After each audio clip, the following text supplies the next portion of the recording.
Welcome back folks. Pearl Abyss is not wasting any time with Crimson Desert because a new patch for the game has been released. Yes, just a few days after the previous one. So the patch 1.07 is now out, and this one is a bit smaller than the usual, but at the same time, look, it's been like what, 3-4 days since the previous update. I was not expecting this to come out so soon. Because in this one they have added more bosses for rematches and a new unarmed combat skills for Damiane as it was announced previously, alongside with various bug fixes and stability improvements, and we're gonna be going through all of this. So first things first, they have added more bosses that can be challenged again in rematches. Now, some of them are very much spoiler if you haven't finished the game already, but I can tell you at least that Muskan has been added as a boss for a rematch within the game. I know he was heavily requested by the people, so yes, they finally added it, and some of the later bosses which you do meet in the story itself.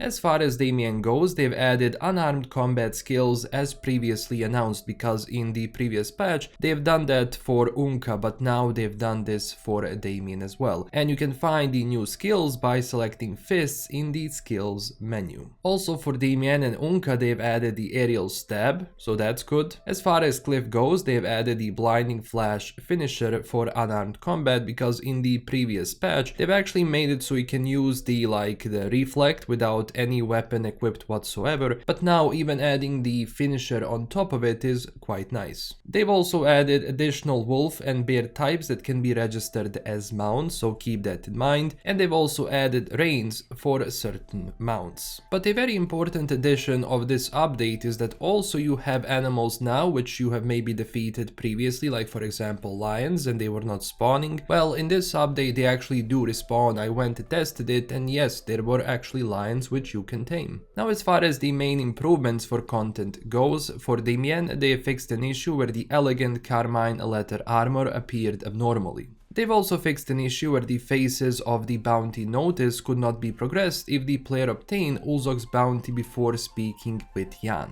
They've also improved the visual effects of the champion's plate gloves. They've also fixed an issue where the Eastern Witch's fan would disappear when extracted or dropped to the ground, so keep in mind this is now working properly. They've also fixed an issue where the cuckoo bird egg would occasionally disappear from the nest. They've also fixed an issue where some NPCs would appear abnormally at the Salt Road trading post. They've also fixed the issue where they checked the honey quality at the apiary could not be completed for Ugmon's request. They've also fixed the issues while carrying out the Protectors of the Abyss quest, where tokens inserted into the door would disappear if only some of them had been inserted and the player moved too far away. They've also fixed the issue where the Plentiful Greeting quest could not be progressed even when the relevant requirements were met. They've also fixed the issue where the floppy-eared bulldogs could not equip the Sigil of Valor, so if you do have this bulldog as your pet, well, now you can also equip the Sigil of Valor, which was also introduced in the previous update. You can buy it in the Poronin village. They fixed an issue where ibexes could not be sold to a fence. They fixed an issue where missions could not be progressed if comrades were disbanded after moving the mission location while assembled. They fixed an issue where the legendary mounts could not be summoned when switching to cliff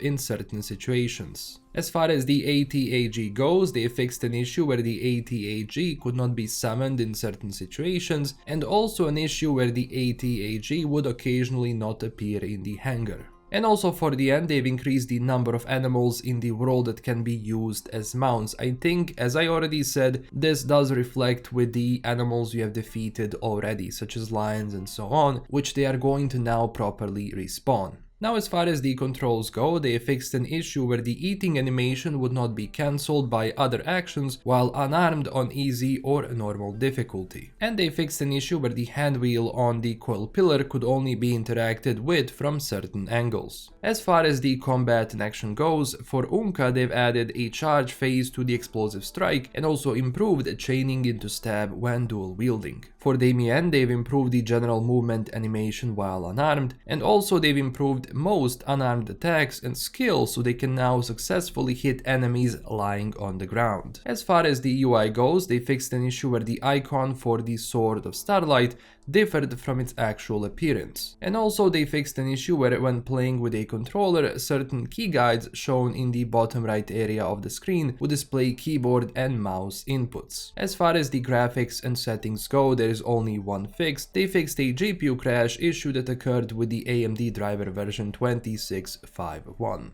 Kinda same with the localization, they just had here fixed various localization errors and improved localization quality across all languages, but there is nothing specific about it. And for the end, when it comes to other fixes, they fixed an issue where when the display melee option was set to selected only, the sheath for a two-handed sword would be displayed while a one-handed sword and shield were equipped, and this was actually a bug I noticed on my own cliff as well, so this has been now fixed. They also fixed an issue where the equipment equipped on horses would disappear in certain situations. They also fixed an issue where lions, tigers and large wolves would fall over every time they were hit, causing issues in case you wanted to actually have them as a mount, so now they're a bit easier to get on that side. They also fixed an issue where other actions could be performed while attacking on horseback. They fixed an issue where the two-handed cannons would flicker when sliding. They fixed an issue where the player would glide an excessive distance during a jump attack while equipped with a sword and shield in certain situations. They've also applied bug fixes and improvements regarding specific bosses, or well, in this case with the Awakened Ludwig. So they fixed an issue where certain attack patterns of Awakened Ludwig involved excessive gliding, so now this is actually much better in that case. And for the end, they fixed an issue where Blackstar's health would not recover after retrying or giving up while fighting with the ultimate weapon during the deferred advance. And that's all she wrote, so this is everything for the patch 1.07 for Crimson Desert. This one is a bit smaller than what we usually get, but at the same time, look, it has been 3 days, or well, 4 days when this video is out from the previous patch of the game. I was not expecting that 07 would be coming out this weekend. I was honestly expecting it to come out maybe next week. But at the same time, I mean, Pearl Abyss is working hard. A lot of these changes which they do have here are sort of just fixing some of the problems which have occurred in the previous update, and not just the previous update but previous updates in general. So in that case, they have been listening to what people are saying, they have been looking at what people are suggesting, and they have been adjusting their own roadmap for it. Which is a very nice strategy to have, but honestly, like, I'm very glad that they just, you know, kinda, as I said, go back and kinda look at the game and what they have right now, because obviously not every single patch for this game has to have a big feature. I would be very glad if they just went and tightened everything up which was sort of causing issues until today, before they move on to like bigger things which I know they have planned in the future. But in any case, as always, tell me down below if you have encountered any new issues since the new patch, and in general tell me what do you think about it. So that's everything for today. If you enjoyed this video, don't forget to smash that like and subscribe button for more. Check us out on Twitter and Discord, and huge thanks to my Patreon supporters. This is LKM signing out, and I will see you very soon with a new video. Bye bye.